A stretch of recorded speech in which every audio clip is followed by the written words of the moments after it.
Good morning, students. This is Latif sir. Today I am continuing the chapter 3 topic. Topic is water. First, see the importance of dissolved solids or dissolved solid salts in water. Salts like sodium chloride, calcium carbonate, magnesium carbonate, etc. These salts are soluble in water.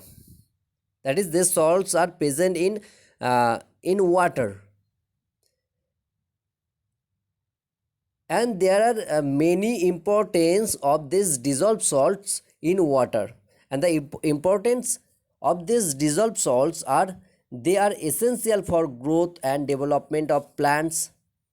They are essential for growth and development of plants. They add taste to water, and they supply the essential minerals needed by our bodies. Okay, these are importance of dissolved salt in water. Now, one note is given here. Rainwater and distilled water do not contain dissolved solid salts. Rainwater and distilled water do not contain any dissolved solid salt. But river water, tap water, well water, this contains dissolved solid salts. Okay. Next point, air dissolved in water. The different components of air like nitrogen gas, oxygen gas, carbon dioxide gas, these gases are soluble in water. Of the two main components of air, that is nitrogen gas and oxygen gas, oxygen is more soluble in water than nitrogen. Oxygen is more soluble in water than nitrogen. Now see the composition of air dissolved in water. Composition of air dissolved in water is 33% oxygen gas, 66% nitrogen gas, and 1% carbon dioxide gas is present in water. Okay, 33% oxygen, 66% nitrogen, and 1% carbon dioxide. And you can easily remove these gases by simple boiling the water. Okay, so the gases dissolved in water can be easily expelled by boiling the water. One more note is given here, that distilled water and boiled water have no taste because they do not contain any gases and minerals. The pleasant taste of drinking water is due to the presence of dissolved matter like air, carbon dioxide, and minerals. But distilled water and boiled water do not contain these substances, that is carbon dioxide, minerals, air. Okay, that's why distilled water and boiled water have no taste. Now see the importance of air dissolved in water. Importance of air dissolved in water. Air dissolved in water is biologically very important, and the importance are: first, marine life like fish. Marine life like fish, they use the dissolved oxygen. They use the dissolved oxygen in water for their respiration. Okay. Next importance is carbon dioxide. Aquatic plants they use dissolved carbon dioxide for their photosynthesis, that is to prepare their foods. Aquatic plants use dissolved carbon dioxide for photosynthesis to prepare their food. Okay. And carbon dioxide dissolved in water reacts with the limestone to form calcium carbonate. Carbon dioxide dissolved in water reacts with calcium carbonate to form calcium bicarbonate. And marine organisms such as snails, They extract calcium carbonate. Marine organisms such as snail, oysters, etc. extract calcium carbonate from calcium bicarbonate to build their cells. Okay, so these are importance of dissolved air in water. Now solutions. What is solution? You have already studied in class 7 and 8 about solution.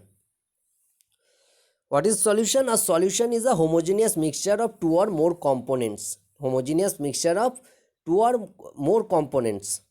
Okay. And in solution, one component is known as solute, another component is known as solvent.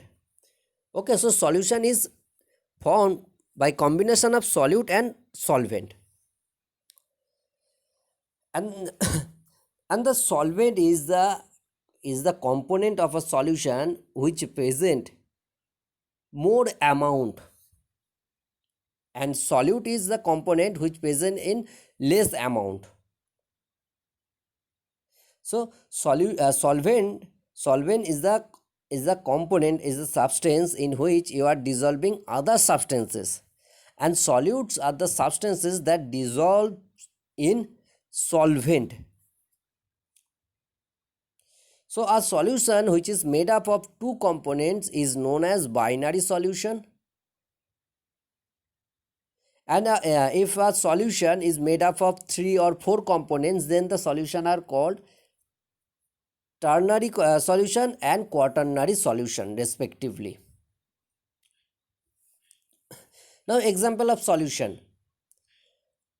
When salt crystal dissolve in water to form saline water, when salt crystal dissolve in water to form saline water, here salt is known as solute and water is act as solvent.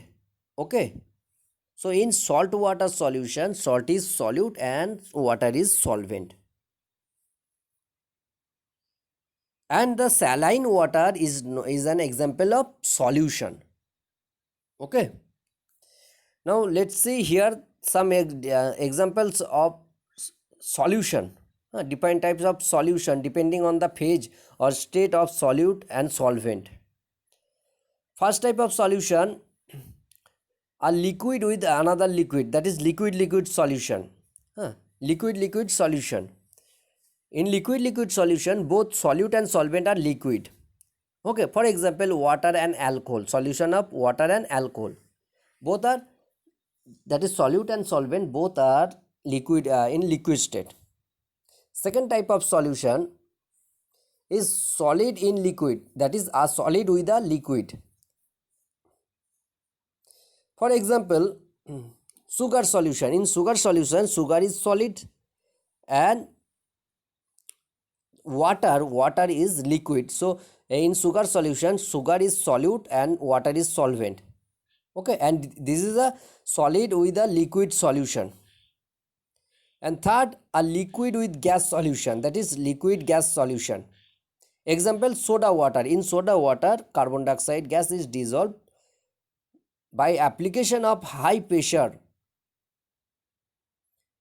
Okay, in soda water, carbon dioxide gas is dissolved in water by application of high pressure. So soda water is a liquid with a gas solution.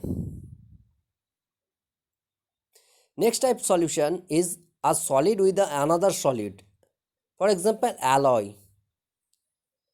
So alloys are solution in which both the component, that is solvent and solute, both are solid in state. For example, brass is a solid solution. Brass, which is an alloy, which is a solid solution containing 70% copper and 30% zinc. Here copper is act as solvent and zinc act as solute. Okay, so this classification of solution is based on the physical state of solute and solvent, that is solid in solution, solid in liquid solution, liquid in gas, gas in liquid solution. These are depending upon the physical state of solute and solvent. Now another type of solution depending on the particle size present in the solution. Huh. You have already studied in class 8 that true solution, colloid and suspension. Okay, so here you have to read about true solution. A true solution in which the size of solute particle is about 10 to the power minus 10 meter. A true solution is a solution in which the size of solute particles is about 10 to the power minus 10 meter.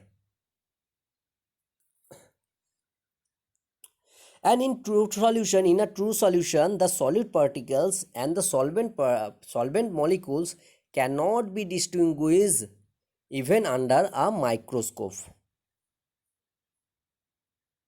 So the term true solution actually, the term solution means actually the true solution in which the particle size is about 10 to the power minus 10 meter. Okay. Now characteristic of true solution or simply a solution. So what is a solution or true solution? True solution is a homogeneous mixture. It is a homogeneous mixture. The solid particles are very small, about 10 to the power minus 10 meter or 10 to the power minus 8 centimeter. Okay, the size of solid particle are very small in true solution, about 10 to the minus 10 meter, and it is clear and transparent. True solutions are clear and transparent, and true solution, it does not scatter light. True solution does not scatter light. That means true solution does not show Tyndall effect. And the components of true solution cannot be separated by filtration. Components of true solution cannot be separated by filtration. And the solute particles in a true solution do not settle down.